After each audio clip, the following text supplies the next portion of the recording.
भूतिया रेलगाड़ी ढाबा।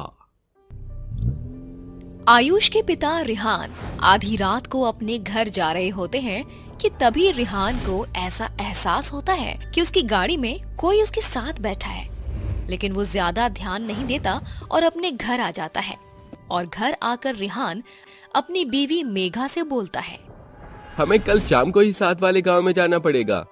पर क्यों रिहान जी, अचानक हम सबको वहाँ पर क्यों जाना है? अरे मेघा, तुम्हें तो पता ही है, मेरे बॉस की बेटी की शादी है और उनका गांव पास में ही है।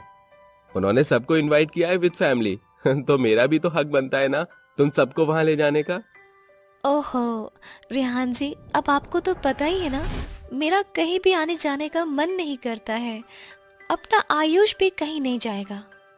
तुम दोनों चुप रहो, या मेरा पूरा स्टाफ रहेगा और उनकी पूरी फैमिली, और उस दिन केवल मेरी फैमिली नहीं रहेगी। ऐसा कैसे हो सकता है? हम लोग कल जा रहे हैं, बस बात खत्म, नो आर्ग्यूमेंट। रिहान इतना कहकर वहां से सोने के लिए चला जाता है, लेकिन रिहान को ये नहीं पता था कि उसकी इन खुशियों पर कोई बुरी शक्ति दस्तक देने वाली है और उनका परिवार बिखरने वाला है। तो सब रेडी हो?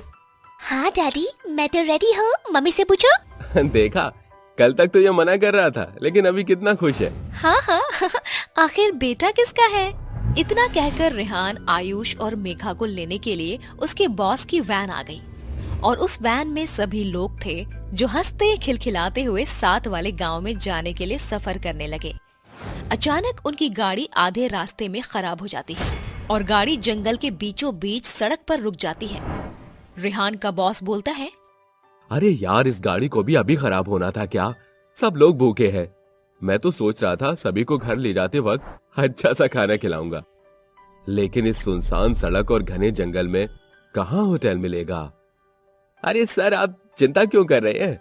हमें जैसे ही कोई मैकेनिक मिलता है हम अपनी गाड़ी ठीक करवा लेंगे। तभी उस सुनसान सड़क पर एक बूढ़ा आदमी आता है और चारों तरफ इतने सारे लोगों को देखकर उनसे बोलता है, आप सभी लोग सुनसान सड़क पर क्या कर रहे हैं? आप लोगों को पता नहीं है, ये सड़क शाम को सफर करने के लिए सही नहीं है। अरे बाबा जी, हमारी गाड़ी खराब हो गई है, अब आप ही बताइए, हमें बगल वाले गांव में जाना है, हम जाए कैसे? और हम सभी को ना बहुत तेज भूख लगी है। आगे थोड़ी ही दूर जाकर एक झंझारपुर का स्टेशन आता है, वहां पर एक ढाबा है, तुम वहीं पर खाना खा लेना और उस ट्रेन में बैठकर चले जाना अपने साथ के गांव में।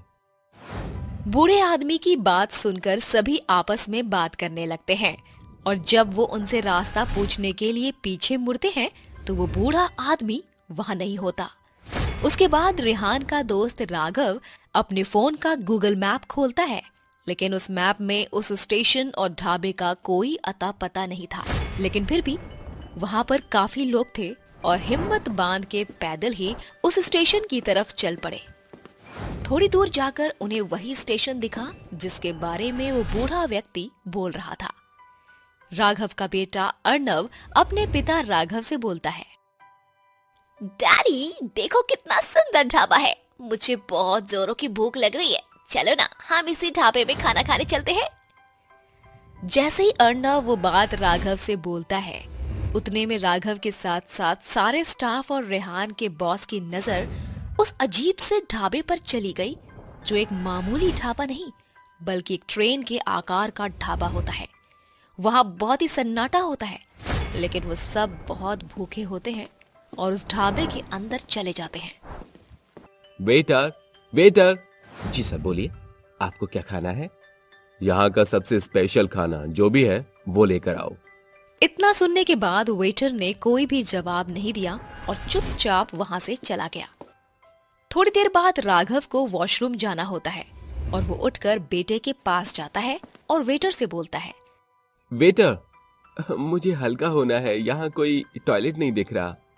इस बार भी वेटर ने कोई जवाब नहीं दिया, लेकिन राघव की नजर उसी के सामने पड़े शीशे पर पड़ गई और राघव उसको देखकर बहुत ज्यादा डर गया, क्योंकि वो कोई वो वेटर नहीं बल्कि एक भूत था, और उस भूत ने राघव को वहीं मार दिया और उसकी लाश के छोटे छोटे टुकड़े करके सूप बनाकर उसके ऑफिस स्टाफ के सामने रख दिया। सभी लोग उस सूप को बड़े मजे से पीने लगे। तभी अर्णव के कटोरे में अपने पिता की अंगूठी आ जाती है और वो डर जाता है। चिल्लाते हुए अर्णव बोलता है, ओह नो, ये तो पापा की अंगूठी है। पापा भी आए भी नहीं है। मेरे पापा कहाँ हैं? ये सब देखकर सारे लोग बहुत डर जाते हैं और अब उनके सामने राघव का कटा हुआ सर वो वेटर लेकर आता है और खूब तेज से चिल्लाकर हंसने लगता है। सभी लोग अपनी अपनी जान बचाकर उस होटल से निकलना चाहते थे, लेकिन वहां से कोई भी नहीं निकल पाया और उस भूत ने एक एक करके सबको मार दिया। और अब वहां गिने हुए कुछ ही लोग बचे थे कि तभी मेघा की नजर सामने मंदिर पर जाती है और वो रेहान से बोलती है, रेहान जी देखो सामने मंदिर है। अगर हम जैसे तैसे उस मंदिर में पहुंच जाए ना तो शायद हम अपनी और अपने लोगों की जान बचा सकते हैं। मेघा तुम बोल तो सही रही हो, लेकिन उस मंदिर तक पहुंचने के लिए हम लोगों को इस होटल से बाहर निकलना पड़ेगा। जो कि कोई भी इस होटल के बाहर जाने की कोशिश करता है, ये भूत उसको मार देता है। पापा, मैं और अर्णव हम दोनों इस भूत का ध्यान भटकाएंगे। तब तक आप मम्मी को लेकर उस मंदिर के अंदर चले जाना और इस तरह हमारी जान बचा लीजिएगा। अब वो लोग वही करते हैं और उस भूत का ध्यान अर्णव और आयुष भटका देते हैं। वहीं दूसरी तरफ मेघा और रेहान वहां से निकलकर उस मंदिर पर पहुंच जाते हैं। तभी उसको वहां पर एक बाबा दिखाई पड़ता है। उस बाबा को वो सारी बात बता देते हैं और वो बाबा उनको बोलता है, बेटा तुम लोगों ने बहुत बड़ी गलती कर दी इस ढाबे पर आकर। पर बाबा, वो हम लोगों के पीछे इस तरह क्यों पड़ा है? हम लोगों ने तो कुछ किया भी नहीं है, तो वो हमें क्यों मारना चाहता है? बेटा, बहुत समय पहले इधर एक एक्सीडेंट हुआ था। यहाँ पर एक छोटा सा ढाबा हुआ करता था, लेकिन ट्रेन पटरी से उतरकर इस ढाबे में घुस गई, जिस वजह से इस ढाबे में लाखों करोड़ों लोगों की मौत हो गई और अब उनकी आत्मा स्टेशन और इस जगह पर भटकती रहती है। यहाँ से कोई भी नहीं आता जाता, लेकिन तुम सबने बहुत बड़ी गलती कर दी यहाँ आकर। बाबा, अब हमारी मदद करिए बाबा। हमें नहीं पता था कि ऐसा कुछ है यहाँ पर। अगर हमें पता होता ना तो हम कभी नहीं जाते उस ढाबे के अंदर। वो भूत मौत का गंदा खेल खेल रहे हैं। हमारी मदद कीजिए बाबा। तभी बाबा उनके हाथ में रुद्राक्ष की मालाएं दे देता है और रेहान और मेघा रुद्राक्ष की माला पहनकर उन सभी लोगों के लिए रुद्राक्ष की माला अपने हाथ में लिए जाते हैं। वहां जाते हुए पंडित उन्हें एक सलाह देता है कि जब वो इस ढाबे से बाहर निकले तो एक बार भी पीछे पलट कर ना देखें, और रेहान और मेघा ऐसा ही करते हैं। उस ढाबे के अंदर जाते ही वो सबको एक एक रुद्राक्ष की माला पहना देते हैं और सभी को वो बता देते हैं जो पंडित ने बात बताई थी, और सब वैसा ही करते हैं। जैसे तैसे वो सारे अपनी जान बचाकर वहां से निकल जाते हैं और फिर वो लोग उस रास्ते से कभी नहीं जाते। उन्हें काफी दुख था कि उनके काफी साथियों की जान चली गई, लेकिन अब सब सही सलामत अपने अपने घर पहुंच गए।